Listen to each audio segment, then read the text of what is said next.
Hello, welcome back. Right, yeah, yet another unboxing. Been doing rather a lot of these lately. This has been donated to me very, very kindly by Geoff Neal, who is a fellow Spectrum fan, who also has a very, very good YouTube channel, which I urge you to check out. I will link to it below, of course, and of course you will know Geoff if you are a subscriber to and watcher of the Spectrum Show, as he appears in a lot of episodes with the chats with Paul Jenkinson on there. So again, Geoff, this is very, very gratefully appreciated. I'm ever so thankful for your kind donation, and it is a donation. I'm going to look through my bits and pieces to see if I've got anything that I can send you as a way of thank you. Right, first things first, we've got to do the update on the competition, the funniest joke competition, the prize of which was to win a copy of Zoom from Imagine Software, together with a t-shirt with the reimagined loading screen for Zoom, created by Andy Green. Andy has successfully chosen what he thinks is the best joke that was submitted in that video, and the winner is Paul Pollington. So, Paul, if you're watching this, get in touch with us through the messages part of YouTube, etc. Tell me where to send it, and I'll make sure it gets out to you this weekend, so hopefully you get it sometime next week. Excellent. Right, now let's look into the box. What has Geoff sent us? Well, he has sent 33 copies of Crash magazine, because he knows that I like to do magazine flick-throughs, etc. They seem to be some of the more popular videos that I do, and he's decided to send me 33 copies of it. Now, this is really, really nice of Geoff, because this is not things that he's picked up over the years, etc. These are his actual copies of the magazine he got himself when he was a youngster. So this is what remains of his, or most of remains of his collection, and I'm really sort of gobsmacked that you'd decide to donate these to me, Geoff. They will be looked after. They will be subject of videos, etc. So let's dive in with this one. I'd see just that one there. It's got a Great Guyana Sisters cover. Now, of course, that never actually came out on the Spectrum, but there must be code knocking around for it somewhere, because they give it a crash smash in that edition. So somewhere there's got to be in a drawer on a tape or on a disc somewhere the remains of the code for Spectrum version of Guyana Sisters. So moving into the edition, we get advert for Slap Fight. We get adverts for Ocean Games, Taipan, Head Over Heels, Mario Brothers, and Mutants. Don't know Mutants at all. Advert for Hydrofall. Editorial, the LM magazine closes down. Now, I just want to say, Crash magazine covers are renowned for the quality of their art, but they did sort of cause some controversy at times with the ire of W.H. Smiths, etc. And I believe this cover may have been one of them. I think Dunderack raised a few eyebrows as well. But most of the Crash covers are absolutely stunning. The Oliver Frey artwork, etc. They still hold up really well today. So, let's see what we have. Advert for Wonder Boy. I've never played the Spectrum version of Wonder Boy. News about Bounder Games. The Platoon license is announced. Inspector Gadget Games, I think that was a bit crap. Advert for Gunrunner from Houston, not one of their better titles, I don't think. Hydrofall gets smashed. It's by Faster Than Light.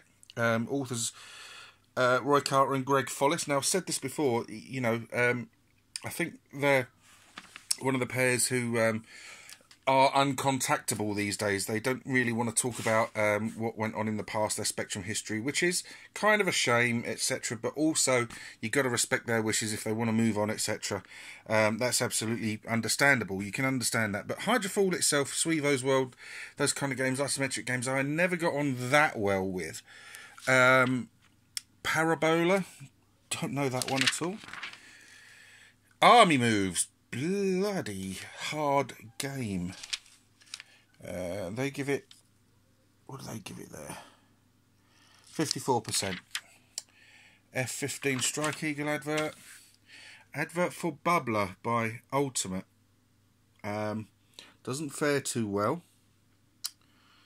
78%. I believe, please someone correct me if I'm wrong, that nowadays Bubbler and Martianoids, if you want to collect them, they go for a fair few quid. Ghost Hunters from Codemasters. Now, I have played that. I did a review of that last year sometime. I thought it was a pretty decent little game, especially for like a £2 special by the Oliver twins, etc. Would benefit from if I'd have been able to play it with 2 players. It's a bit tricky to play in 1 player. Advert for Kronos, brilliant cheap shoot 'em up with some fantastic sound.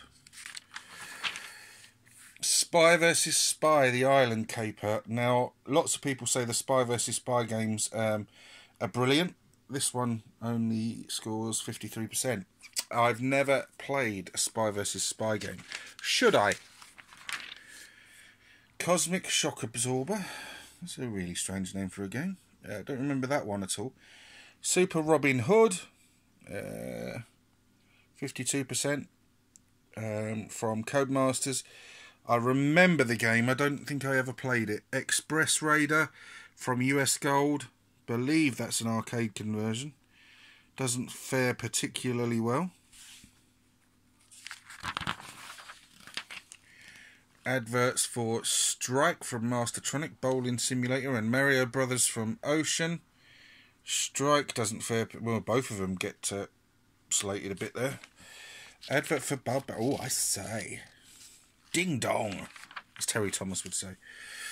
Advert for the Atari ST.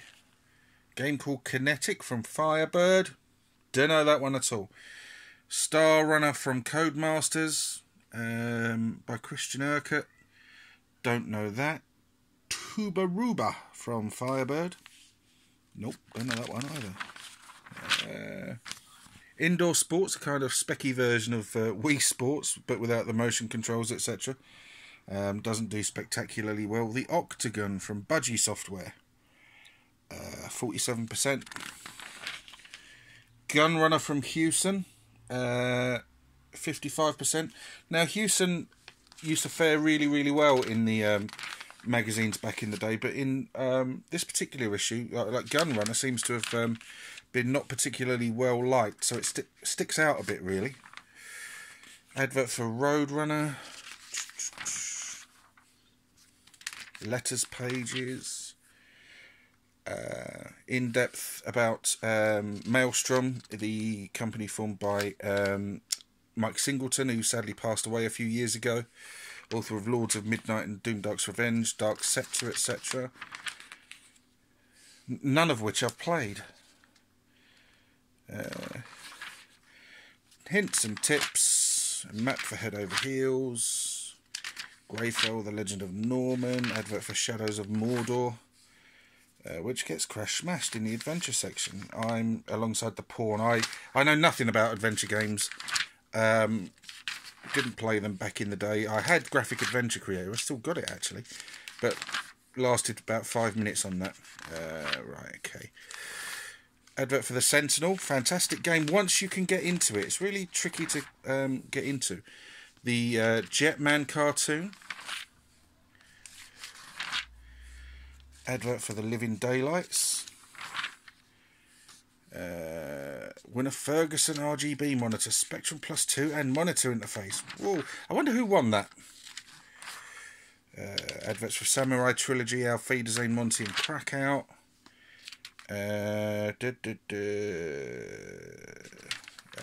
Big old art. Ooh, advert for the NES.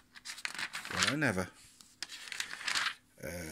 Some techie stuff there. Advert for Attack of the Mutant Zombie Flesh-Eating Chickens from Mars, starring Zappo the Dog, which was supposed to be a follow-up. Well, not a follow-up, but well, it was another game from Matthew Smith, but it never saw completion. I believe it came out instead as Star Paws. Mr. Weems and the She-Vampires. I have that. but I've never played it. Jekyll and Hyde, I've got that as well. I've never played it. The Final Matrix, who's that from?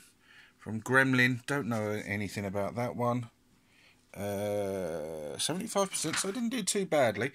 Barbarian, right, here we go. Barbarian scores 85%, decent enough.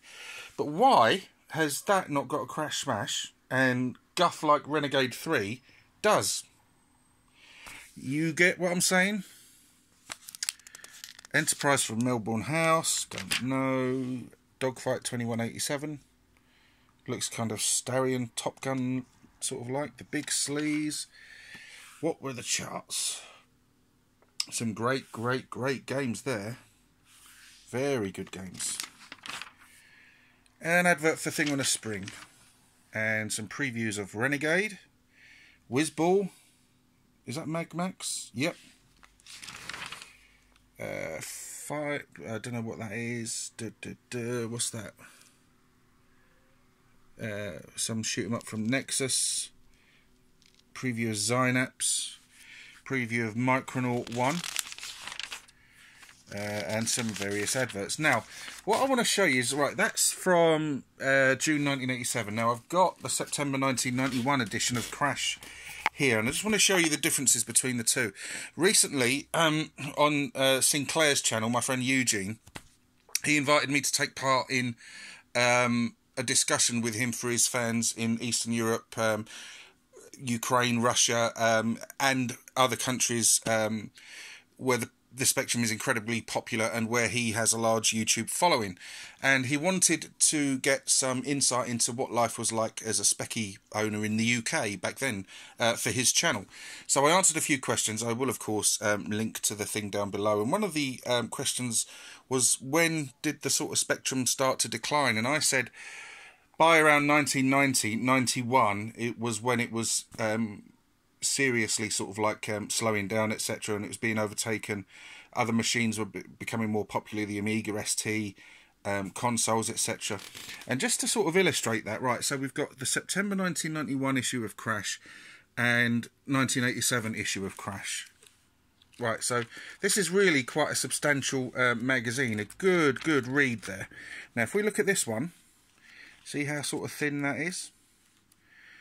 And there's not an awful lot in there. The quality has sort of nosedived a bit. It's, you know, you can see already that it's a lot different from its earlier iterations, and you know, it's quite sort of sad that this is like a visible representation of the Spectrum already being in decline, but it actually being illustrated through the sort of gaming press, etc. There's not an awful lot in the way. I believe that game is worth a shitload of money now. There's not an awful lot in here that's compared to what was before. Like I say, I mean, I remember, didn't it eventually end up merging with Your Sinclair? Or I think so, and becoming part of that. Anyone recognises themselves in the House of Hi-Fi Horror with made up high scores, then, you know, shout out, etc. So yeah, it's quite sad looking. It's interesting in the same vein, but it's also sad. You know, there's the poster for Indiana Jones and the Fate of Atlantis. Never played it. Jetman cartoon is now in colour. Still retains its kind of humorous. Jetman is a div, sort of plot lines, maps, etc. And then before you know it, the magazine is over. So that's substantially thinner than that one. And it's a shame, but at the same time, fairly inevitable. You know, it was a machine that was released in 1982, only had like the 100. It just makes you wonder what would have happened if the 128 had been upgraded substantially, whether or not it would have competed alongside the likes of the Amiga and ST, etc. And you know, where its end would have been if something like that had happened. But hey ho, this has gone on nearly 15 minutes. Congratulations to Paul for winning the T-shirt and the copy of Zoom. If you like the video, please let me know. If you wish to subscribe, please do so. Say hello to Yoda. But if you do subscribe, please, please, please make sure that you take the time to join in the conversations and discussions, because that's what it's all about. Thanks ever so much for watching. Take care. Goodbye.